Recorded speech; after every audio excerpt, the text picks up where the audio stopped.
Apa pelajaran yang kita perolehi dari krisis politik yang melanda Malaysia sekarang ini? Mungkin kita tengok dari segi Mahathir dan Anwar sahaja. Dan memang betul. Krisis ini ialah kerana Anwar nak menjatuhkan Mahathir dan Mahathir ingin sekat Anwar dari jadi Perdana Menteri. Ini punca dia. Ini yang sebenar sebabnya Pakatan Harapan runtuh. Tapi ada satu lagi peranan, the silent force di belakang semua ini. Kalau kita ingat 51 tahun dahulu, pada tahun 69, UMNO hampir hilang kuasa. Masa itu Parti Perikatan bersama MCA dan MIC. Sekiranya pilihan raya yang akan datang, tahun 74, sudah semestinya UMNO akan hilang kuasa.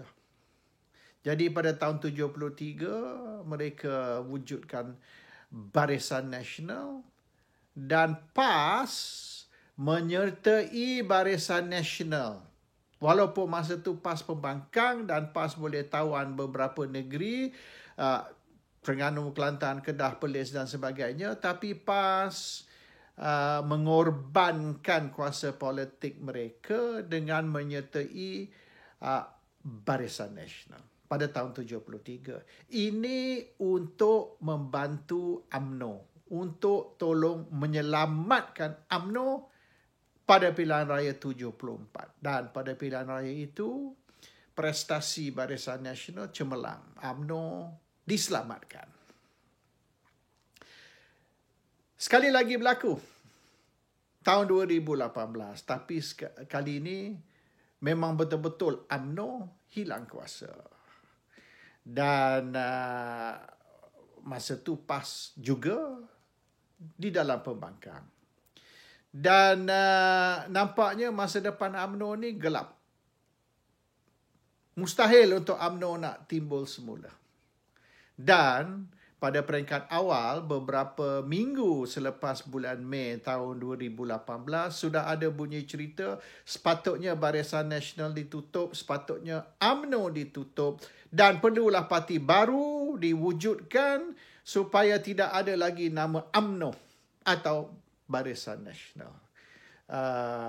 Nama itu sudah rosak, damage.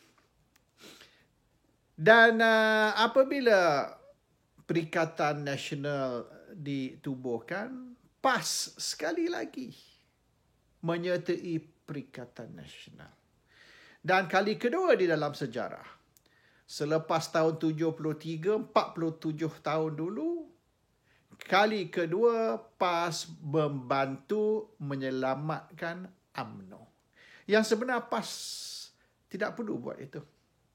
PAS is happy sebagai kerajaan negeri Terengganu, negeri Kelantan dan kemungkinan PAS boleh tawan juga beberapa negeri lagi yang di mana majoriti Melayu. Sebab sekira tidak ada lagi UMNO, maka PAS akan ambil alih undi Melayu. Dan walaupun mereka kata ada PBBM amanah tidak diterima, PBBM kecoh. Dan tunggu masa je PBBM ni jatuh. Jadi PAS cuma kena bersabar, sit still, do nothing and wait. Wait for Pakatan to collapse, wait for PBBM to collapse dan PAS boleh masuk ambil alih. Tapi PAS tidak mementingkan diri mereka sendiri. Mereka ingin mempertahankan kuasa politik Melayu dan agama Islam. Jadi PAS sacrifice, PAS korbankan kepentingan mereka sendiri supaya boleh mempertahankan orang Melayu dan agama Islam.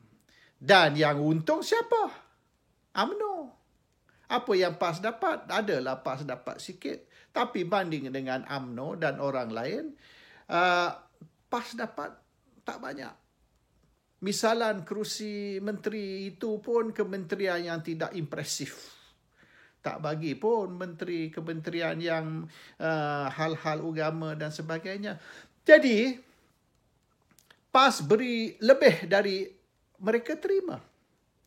Dan yang untung ialah PBBM. Walaupun mereka parti yang terkecil, tapi mereka dapat yang terbanyak.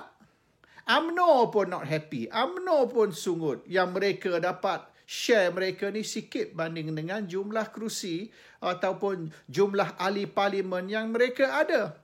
Yang untung besar ialah PBBM. Dan PBBM ni ialah siapa?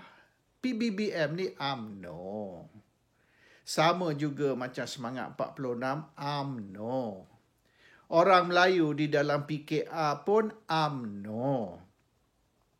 Semua tu, Zaid Ma'arif tak kisah, Rais Yatim ke, tak kisahlah. Semua DNA UMNO.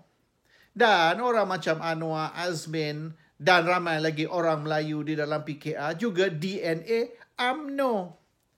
Baju je lain. Dia orang pakai baju dulu Semangat 46 sudah tak ada. Lepas tu PKR, lepas tu PBBM. Tapi baju warna lain. Tapi di dalam hati mereka semua UMNO.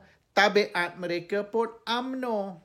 Perangai mereka pun UMNO. Jadi, kalau Pakatan kata mereka nak reject UMNO, nak jatuhkan UMNO dan diganti dengan PKR dan PBBM, apa beza PKR, PBBM dan UMNO selain dari nama? Semua yang mereka buat sama. Dan hari ni kita tengok, apabila Pakatan Harapan jatuh dan diganti dengan Perikatan Nasional, bukankah itu semua taktik UMNO? Dan bukanlah tak ada Cina dari DAP juga yang melompat. Ada 2008 di Perak dan sekarang ni pun ada. Jadi bukanlah semua Cina DAP ni suci. Ada juga kotor. Ramai pun kotor. Dan sekiranya Guan Eng diberi peluang untuk melompat masuk MCA dengan janji semua kes-kes rasuah beliau akan tanam dan tidak akan dibangkitkan semula, Guan Eng pun sanggup melompat untuk menyelamatkan diri beliau dari masuk penjara. Samalah manusia. Jadi, peranan PAS jangan kita pandang rendah. Dan PAS cuma nak mempertahankan satu saja, iaitu politik orang Melayu dan agama Islam. Dan kalau tanya PAS, di antara bentuk kerajaan baru dan bubar parlimen supaya pilihan raya umum GE15 boleh diadakan, PAS lebih suka parlimen dibubar. Sebab bagi PAS, itu lebih akan menguntungkan PAS, pilihan raya yang baru. Dan sekira pilihan raya yang baru di antara bukan Perikatan Nasional, tetapi di antara muafakat dan pakatan, maka peluang besar muafakat untuk menang.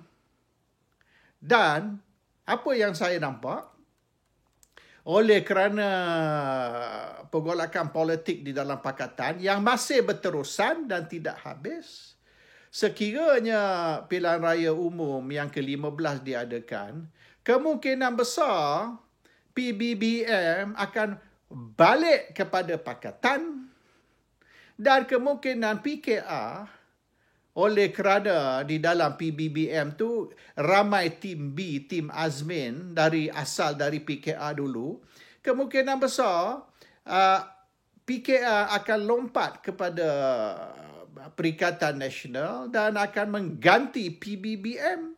Jadi PBBM balik ke pakatan, PKR crossover ke perikatan. Jadi perikatan lawan pakatan. Dan perikatan ialah muafakat dan PKR dan mungkin Sabah dan Sarawak. Dan pakatan ialah yang asal tanpa PKR. Jadi ialah gabungan Perikatan Nationality ini Mahathir kata akan boleh mempertahan hingga pilihan raya akan datang. Until the next election, GE15, perikatan boleh berpertahan. Tapi, apa yang Mahathir tidak kata, tidak bagi tahu, berapa lama lagi GE15? 3 tahun ke? Atau setahun lagi? Atau ujung tahun ini? Itu Mahathir tidak cerita. Dan Mahathir tidak nak tunggu sampai lagi 3 tahun. Sebab beliau tak rasa beliau tidak boleh tahan sampai 3 tahun.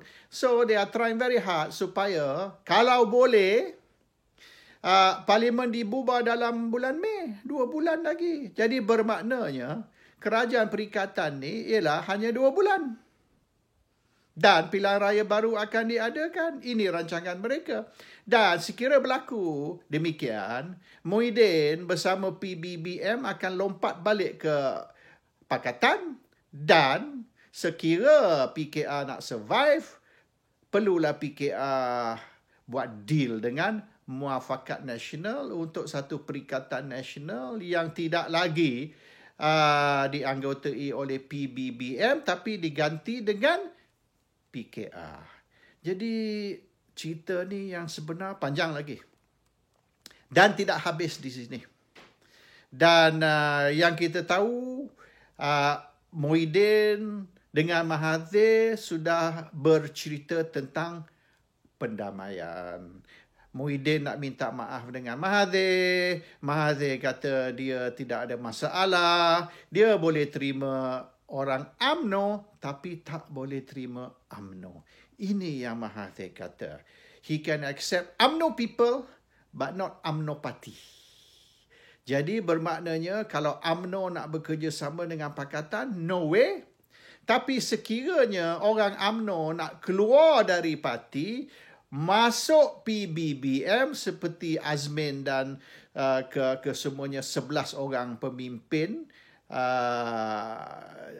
menyertai PBBM, tidak ada masalah bagi Mahathir. Tetapi ada beberapa orang yang blacklist lah. Yang Mahathir kata orang yang ada kes mahkamah, orang yang bermasalah. Ialah maksud dia Najib, Zaid Hamidi. Kalau semua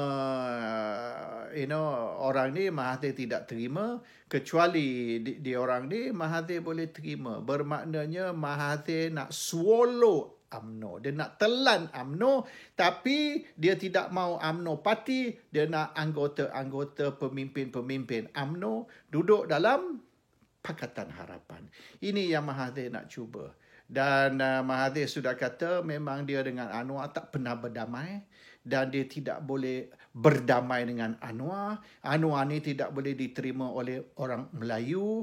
Dan Mahathir kata yang sebenarnya DAP ni bukan parti resis. DAP ni menjadi mangsa fitnah. Yang sebenarnya DAP ni ialah multiracial dan tidak langsung bersikap perkauman. Ini yang Mahathir berkata. Nampak sangat Mahathir nak berkawan dengan orang UMNO, bukan UMNO. Mahathir nak berkawan